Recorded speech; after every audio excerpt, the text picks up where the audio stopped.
বরিশালে ঈদ যাত্রায় বাড়তি ভাড়ার নৈরাজ্য। সদরঘাটে লঞ্চ দুর্ঘটনা, 2 নৌযানের রুট পারমিট বাতিল, গঠন তদন্ত কমিটি। পটুয়াখালীতে চোর সন্দেহে বৃদ্ধকে পিটিয়ে হত্যা। ভোলায় অভিযানে গিয়ে স্পিড বোট উল্টে পুলিশ সদস্য নিখোঁজ। বরিশালে 1400-তে বিক্রি হচ্ছে 1000 টাকা। বরিশালে শিশু রাইসা হত্যা মামলার 2 আসামির আত্মসমর্পণ। সৌদি আরবের সঙ্গে মিল রেখে ভোলার 14 গ্রামে কাল ঈদ।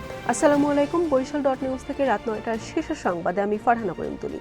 এতক্ষণ শুনলেন সংবাদ শিরোনাম, এখন বিস্তারিত। সড়ক পরিবহন ও সেতু মন্ত্রী শেখ রবিউল আলম সম্প্রতি আশ্বস্ত করেছিলেন যে ঈদে কোথাও বাড়তি ভাড়া নেওয়া হবে না, তবে বাস্তব চিত্র বলছে ভিন্ন কথা। বরিশালের নতুল্লাবাদ কেন্দ্রীয় বাস টার্মিনালে আসা যাত্রীদের অভিযোগ, মন্ত্রীর বক্তব্যের সঙ্গে বাস্তবতার কোনো মিল নেই। রাজধানীর সদরঘাট লঞ্চ টার্মিনালে সংঘটিত মর্মান্তিক লঞ্চ দুর্ঘটনার পর দ্রুত ব্যবস্থা নিয়েছে সরকার। ঘটনার জন্য দায়ীদের চিহ্নিত করতে 2টি লঞ্চের রুট পারমিট বাতিল করা হয়েছে এবং পৃথক 2টি তদন্ত কমিটি গঠন করা হয়েছে। পটুয়াখালীর মহিপুরে এক বৃদ্ধকে চোর সন্দেহে পিটিয়ে হত্যার অভিযোগ উঠেছে। তাকে শারীরিক নির্যাতন করে গাছের সঙ্গে বেঁধে রাখা হয়। বৃহস্পতিবার সকালে মারা যান তিনি। নিহত মোতালেব আকন একজন মানসিক ভারসাম্যহীন। ভোলা লালমোহনে মৎস্য রক্ষা অভিযানে গিয়ে লঞ্চের ধাক্কায় স্পিড বোট উল্টে এক পুলিশ কনস্টেবল নিখোঁজ হয়েছেন। এ ঘটনায় আহত হয়েছেন 5 জন। তাদের লালমোহন উপজেলা স্বাস্থ্য কমপ্লেক্সে চিকিৎসার জন্য নেওয়া হয়েছে।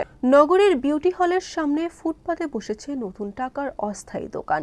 এখানে 1000 টাকা ও 5 টাকার নতুন নোটের বান্ডিল বেশি বিক্রি হচ্ছে। 100 টাকার একটি বান্ডিল কিনতে গুনতে হচ্ছে 1400 টাকা, আর 5 টাকার একটি বান্ডিল বিক্রি হচ্ছে 650 টাকায়। বরিশালের বাবুগঞ্জে আগুনে পুড়ে শিশু রাইসা মনির হত্যার ঘটনায় দায়ের হওয়া মামলার অভিযুক্ত 2 জন আত্মসমর্পণ করেছেন।